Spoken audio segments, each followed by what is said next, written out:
I genuinely thought love meant not fighting. I thought that it meant being in harmony all of the time. I spent a lot of my marriage saying I'm sorry to things that I didn't really know what I was saying I'm sorry for, absorbing blame I didn't feel was mine, anything to have harmony go on. But what happens is if you start to create this harmony that's false, it gets very sour very quickly and it becomes a false harmony. So what happens is that under the surface, things start to rot. And that certainly helped bring about the end of my marriage. A healthy dissonance is so much more powerful and positive than a false harmony. Welcome to Body of Truth. I'm Rebecca Windsor. Body of Truth was born after years of suppressing my own intuition and my inner voice. My marriage ended with a phone call. My son went off to college a few months later, and I was left all by myself to completely rebuild my life.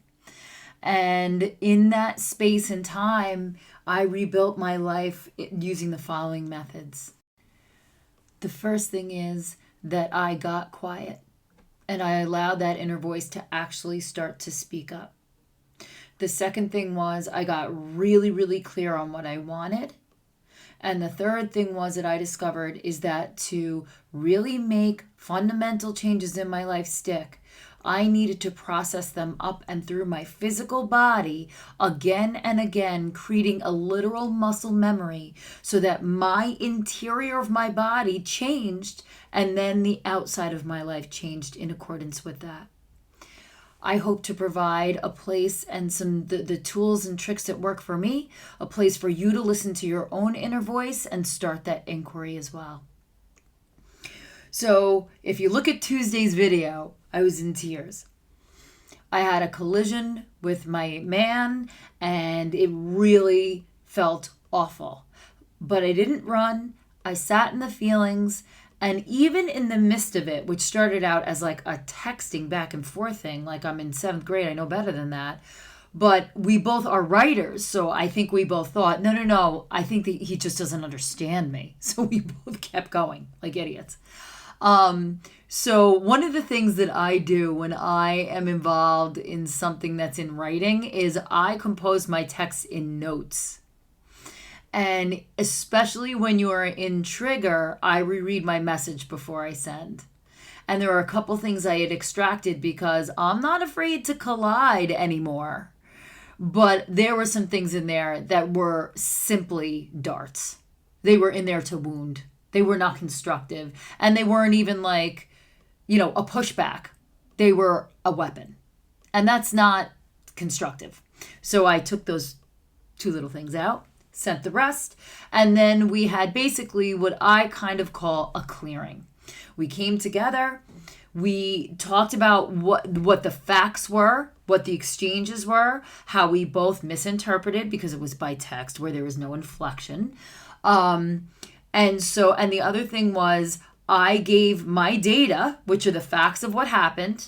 I talked about how it made me feel, and I also very lovingly gave back to him what he was trying to project onto me that I'm like, that just doesn't move my needle either way. I'm like, that's not mine, that's yours, right? And the opposite was the truth for him. He was like, if you could be more like this, I could come from a place of more certainty. And I was like, oh, I totally get that. That makes complete sense. So we had a really clean, not just getting the argument out into the open and kind of not arguing it out, but hearing each other's point of view with a very open point of view, not being defensive, really listening with an open heart. But even more than that, I made sure that I'm taking care of my side of the street and I'm returning with love what isn't mine. And that is a blessing. So it makes your collision, which is a fight. Let's face it, it's a fight. We can call it whatever we want. We collide, we fight. It's a fight. He's seeing things one way and I see them another way. And we both feel misunderstood. So at the end, even if the decision doesn't make either party super like thrilled about it, if you feel heard and if you feel understood, you've done an amazing job. And then maybe, you set some new rules together to either prevent it from happening, or you just make sure that you're both going to be really clear about whatever it was that triggered the other person. So today, what I ask you to do is look at the intimate relationships that you have around you. They don't need to be with your spouse, but they possibly could be. Could be with your family, could be with your kids. And look at the way that your collisions work.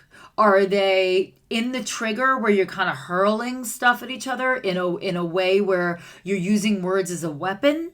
Are you really trying to dial back and really the formula of, here's the facts of what happened, here's how it made me feel, this is mine, and this is yours. And the more you can do that in a state of openness and not being in a place of defense, the more that can be a completely piece of constructive work between the two of you.